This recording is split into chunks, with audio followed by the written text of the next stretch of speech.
이 방송은 짧게 한 작품에 대한 리뷰만 듣고 싶은 분들을 위한 요약본입니다. 전체 방송에는 더 풍성한 내용이 담겨 있으니까요. 책플릭스 채널을 확인해 주세요.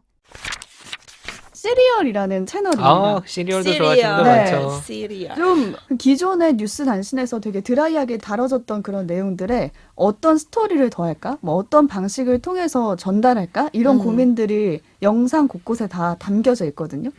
예를 들어서 최근에 이런 뉴스 많이 했던 것 같아요. 저 자체도 뭐 문화업계가 힘들다. 예술계가 코로나로. 어렵다. 네. 뭐 영화계가 망해간다. 뭐 이런 얘기들. 정말 귀가 아프게 많이 들은 뉴스예요. 그래서 지금 뭐 그런 뉴스 나와도 다시 안 눌러봐요. 왜냐면 이미 아는 사실이니까. 사실이니까. 근데 시리얼에서는 이 사안을 가지고 실제로 영화 관련 업종 사람들이 지금 어떻게 시간을 보내고 있을까라는 질문을 던지고 그 사람들을 만나서 스토리를 듣습니다.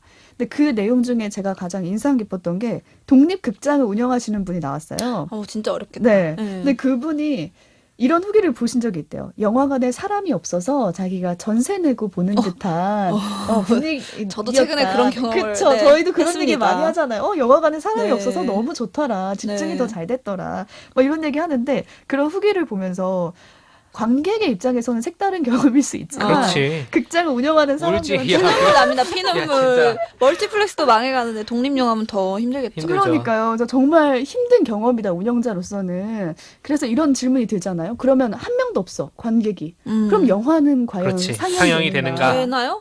그래서 궁금하다. 거기에 대해서 물어봤더니 우선 끄신다고 하고 어. 한 명도 없으면 끄신대요. 근데 가끔은 시설 유지 비용이라는 게 기본적으로 그렇지. 들기 때문에 혼자 오신대.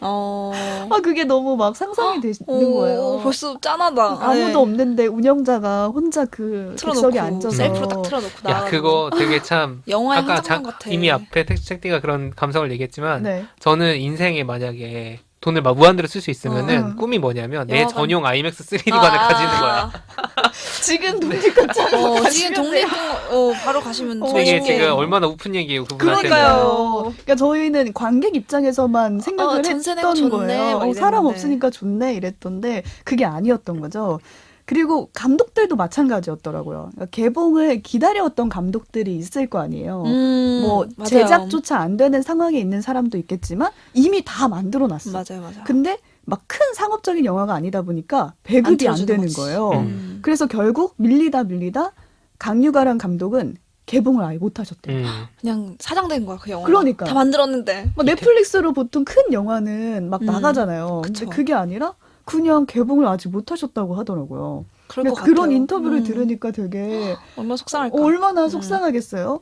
근데 이나영 감독도 촬영이 밀렸대요. 이분은 촬영 많이 밀린다고 하더라고요. 뭐 5인 이상 집합금지 막 이러니까. 로케 같은 것도 쉽지 않고. 근데 촬영이 밀리면서 이런 고민을 하신대요. 기존의 시나리오에 대해서 바꿔야 되나? 코로나 상황을 반영해야 맞아요. 되나? 또 이러신다는 거예요. 근데 저희가 예전에 손원평 작가 책 읽으면서 그분도 책 쓰시면서 고민했다고 했잖아요. 맞아요. 뭐 연애하는데 마스크를 씌워야 되나? 말아야 되나. 말아야 하나. 근데 그동안 제가 읽었던 뉴스, 그냥 보던 뉴스에서는 정말 단지 어디 CGV가 문을 닫았대. 뭐 극장업계 매출이 떨어졌대. 수익이 급감했대. 팝콘이 안 팔린대. 뭐 이런 얘기만 들었는데 지금 그 회사뿐 아니라 실제로 거기에 관련된 사람들이 굉장히 많고 똑같은 어려움을 겪고 있다라는 거예요. 근데 그런 얘기가 보통의 뉴스에서는 잘 안 나오잖아요. 그렇죠. 글씨 한 줄, 자료화면 하나 이렇게 나온 거죠. 근데 이 영상을 보니까 딱 진짜 와닿는 거예요. 그래서 우리가 그냥 팬데믹이 미치는 영향 자체를 단순히 여행을 못 가, 뭐 문화업계, 자영업자 힘들어 이렇게 크게 분류하는 거는 덜 와닿고 기존에 그냥 미디어가 하는 방식의 소통이었던 것 같고 이 시리얼의 소통은 한 명 한 명 개인의 사정의 입장을 보여줘서 그 뉴스가 남의 일이 아니야. 우리 일이고 우리와 관련된 사람이 있을 수 있어라는 걸 느끼게 해주는 게 이 시리얼의 매력이자 스토리텔링의 강점이 있는 채널 아닐까라는 생각이 들더라고요. 그래서 한 가지 더 소개해드리고 싶은 콘텐츠는 결국 정치니까라는 재생 목록으로 묶인 맞아요. 부분이에요. 제가 시리얼을 알게 된 것도 이 맞아요. 이때가 콘텐츠 때문이었어요. 제일 많이 알려졌죠. 저도 네. 원시생 시절 많이 봤던 콘텐츠예요. 그쵸. 바야흐로 2016년.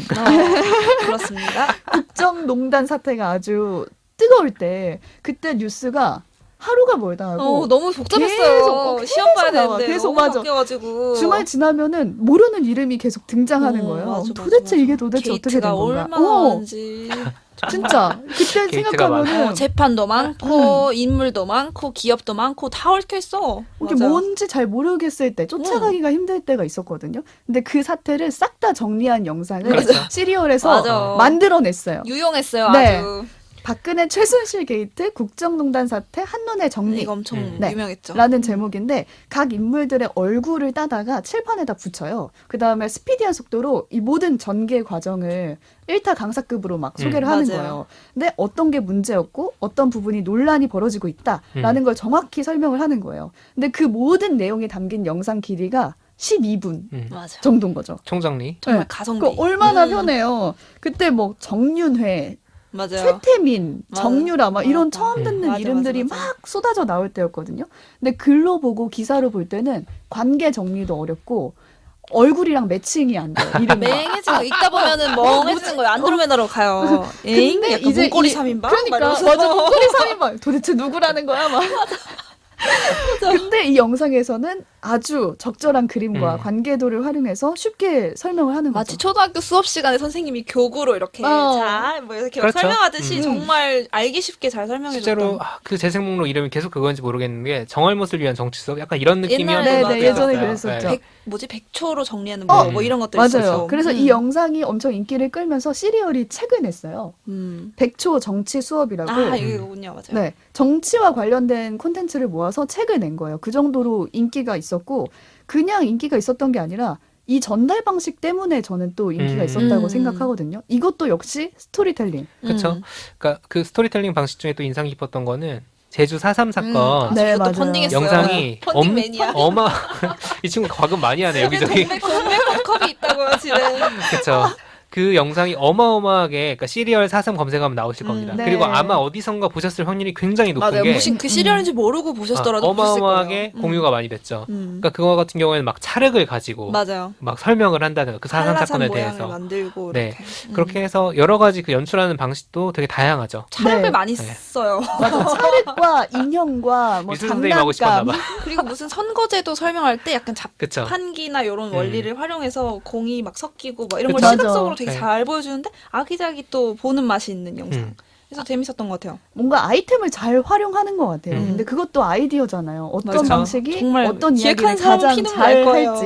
그렇죠. 근데 저희 보는 입장에서는 되게 색다르거든요. 그렇죠. 기존의 맞아요. 레거시 미디어에선 다루지 않던 그런 아이템들이잖아요. 누가 찰흙을 가지고 이렇게 정치를 설명을 해주겠어요. 특히 정치가 어렵다라고 느끼는 밀레니얼 이하 세대들에게는 너무 좋은 방식인 것 같아요. 그 방식이 가능한 이유가 사실은 그렇게 들었어요. 그 만드는 사람들이 정알못이기 때문에 아. 우리가 이해가 돼야 이해하기 되는 위한 거야. 아, 방식들. 내가 이해하기 위해서. 그렇죠. 이게 되게 중요한 게 뭐냐면 뉴미디어 PD들이 하는 일과 그 소위 기자들 그리고 시사 전문 PD들이 하는 일이 되게 다르거든요. 기자나 시사 전문 PD들은 뉴스를 찾아. 새로운 일선에서 거. 취재를 하고 어. 만들어내는 뉴스를. 그래서 연두현 비례대표제 뭐야라고 물어보면 줄줄줄 다 알아. 다 아는데 전문가야 그거를 거의. 너무 자기들이 다 잘 아니까 그거를 잘 모르는 사람한테 설명을 하는 게 되게 쉽지가 않은 거예요. 그렇죠. 맞아요. 쉽지 않은 거예요. 왜냐면 배경 지식의 그 양이 다르니까. 음. 근데 정알못의 입장에서는 이게 중요하다고 하니까. 뭐가 어려운지 알아. 그치. 그래서 내가 이해가 돼야 되는 어. 입장에서 그 컨텐츠를 만들다 보니까